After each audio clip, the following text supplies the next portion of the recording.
नमस्कार दोस्तों, आज मैं आपको सुनाऊंगा बेटी ने चुराए बाप की जेब से पैसे। भाई हो तो ऐसा, लेकिन बहन ने आखिर में ऐसा क्यों किया। पहाड़ों के बीच एक छोटा सा गांव था और उस गांव में एक किसान के एक बेटा और एक बेटी थी। बेटे का नाम राजू था और उसकी बेटी का नाम ईशा था।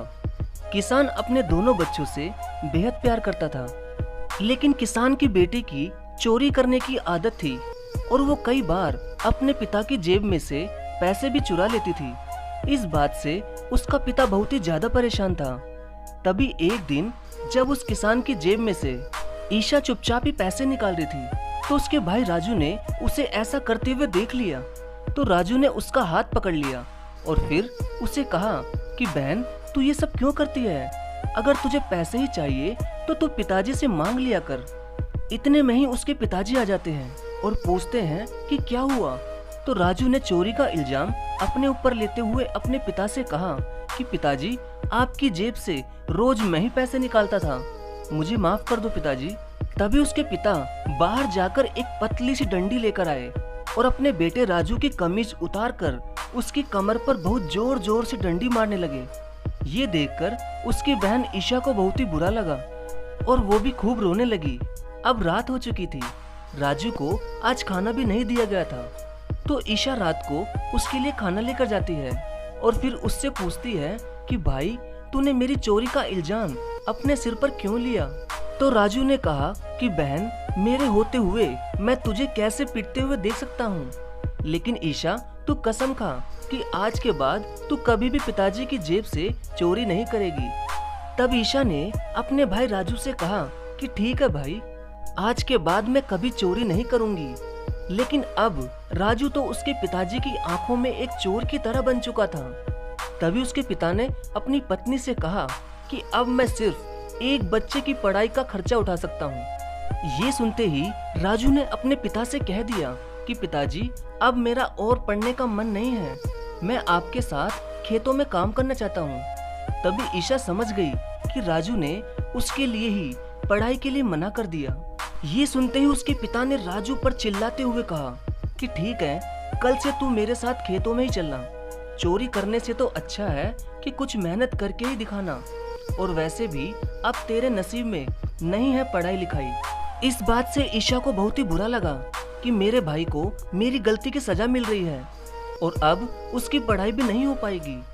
तभी अगले दिन ईशा ने अपने भाई राजू से कहा कि भाई, तुम पढ़ाई कर लो, मेरा क्या है, मेरी तो वैसे भी कभी ना कभी शादी हो जाएगी और वहाँ भी मुझे घर का ही काम करना है। तो राजू ने ईशा से कहा कि नहीं ईशा, ये तू गलत सोच रही है। क्या पता तू पढ़ लिख कर कोई कलेक्टर बन गई, तब तो तेरे आगे पीछे कई नौकर काम करेंगे। इसलिए तू अपने आप को कमजोर मत समझ, तू खूब पढ़ाई कर और एक दिन तू कोई ना कोई अफसर बनकर ही दिखाना। तब ईशा ने कहा कि भाई, तुम्हारी पढ़ाई का क्या होगा? तब ईशा को राजू ये समझाता है कि पगली, हमारे पिताजी की इनकम इतनी नहीं है कि वो हम दोनों की पढ़ाई का खर्चा उठा सके। पिताजी और मैं काम करेंगे तो तेरी पढ़ाई भी अच्छी हो जाएगी। तभी कई साल बीत गए, राजू और उसके पिताजी खूब मेहनत करने लगे और अब ईशा भी खूब पढ़ाई करने लगी थी। तभी एक दिन राजू के पिताजी खेतों के ही पास एक गड्ढे में गिर गए थे और उस वजह से उनकी टांग टूट चुकी थी।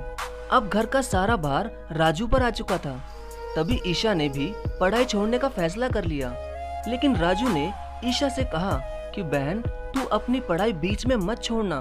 तुझे याद है ना कि तुझे अब पढ़ लिख कर एक बड़ी अफसर बनना है। ये सुनकर ईशा आंखों में आंसू लिए अपने भाई के गले से लग जाती है और कहती है कि भाई, तुम मेरे लिए कितना करोगे? तुम्हारा भी तो जीवन है। बचपन में पहले तुमने मुझे पिताजी की मार से बचाया, जब मैं पिताजी की जेब से पैसे चुराया करती थी, और फिर जब पिताजी एक बच्चे की पढ़ाई का खर्चा उठाने के लिए बोले, तब भी तुम मुझे ही पढ़ाने की वजह से तुमने खुद पढ़ाई भी छोड़ दी। ईशा को ये बोलते हुए अंदर पलंग पर लेटे हुए उसके पिताजी ने सुन ली और ये सब सुनने के बाद उनकी भी आंखों में आंसू आ गए और उन्हें पछतावा भी हो रहा था कि बेटे की गलती की वजह से उन्होंने अपने बेटे को कितना मारा।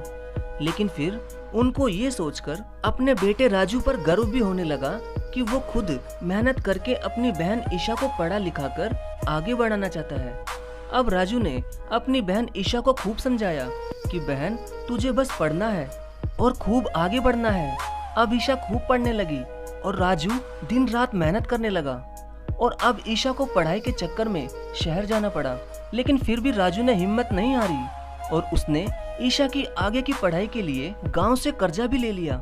ईशा ने भी पढ़ाई में कोई कसर नहीं छोड़ी, वो पढ़ाई में सबसे आगे थी और होती भी क्यों ना उसके भाई राजू की हिम्मत, प्यार और उसकी मेहनत उसके साथ थी।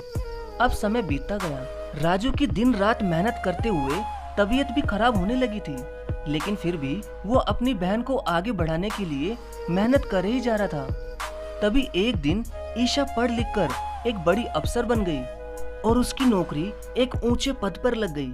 लेकिन उसी बीच ईशा ने शहर में एक लड़के को पसंद करके उससे शादी भी कर ली और शादी के समय उसने अपने घर वालों से पूछना जरूरी भी नहीं समझा।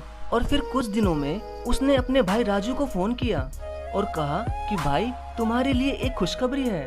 तो राजू ने कहा कि ईशा मुझे पता है तेरी नौकरी लग गई होगी। तब ईशा ने कहा कि भाई नौकरी तो मेरी कब की ही लग चुकी है। तब राजू ने कहा कि क्या तुम्हारी नौकरी लग चुकी है और तुमने बताया भी नहीं ईशा। तब ईशा ने कहा कि भाई बात यह है कि मैंने शादी कर ली, सॉरी मैं आप सबको नहीं बुला पाई और अब मैं गांव नहीं आ सकती, वरना सब लोग मेरे बारे में न जाने क्या क्या कहेंगे। मगर तुम मुझसे मिलने जरूर आना और माँ पिताजी को भी लेकर आना। ये सब सुनकर उसके भाई राजू का सिर चकरा जाता है और वो वहीं खेतों में ही खूब रोता हुआ लेट जाता है। अब उसके सारे सपने टूट चुके थे।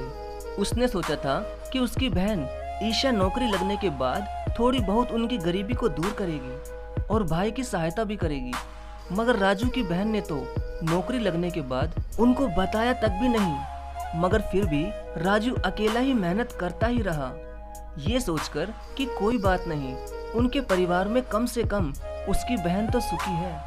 लेकिन दोस्तों, ईशा ने बहुत ही गलत किया। उसे नौकरी लगने के बाद अपने परिवार का साथ देना चाहिए था और उसका भाई उसी के लिए तो दिन रात मेहनत करके उसे पढ़ा रहा था। उसने तो उसके बारे में भी कुछ भी नहीं सोचा, बस नौकरी लगी और शादी भी कर ली। दोस्तों, उसके भाई राजू ने अपनी पढ़ाई ना करके अपनी बहन ईशा को पढ़ाया, उसके लिए दिन रात मेहनत की और उसके लिए उसकी चोरी का इल्जाम भी खुद के ही सिर पर ले लिया। और तो और उसने अपनी बहन का पढ़ाई में हौसला भी बढ़ाया और उसकी आगे की पढ़ाई के लिए कहीं से कर्जा भी लिया। लेकिन ईशा ने यह भी नहीं सोचा कि बाप की टांग टूट गई और भाई दिन रात मेहनत कर रहा है, तो क्यों ना मैं भी अपने घर वालों की कुछ तो सहायता कर दूं। मगर बहुत गलत किया ईशा ने।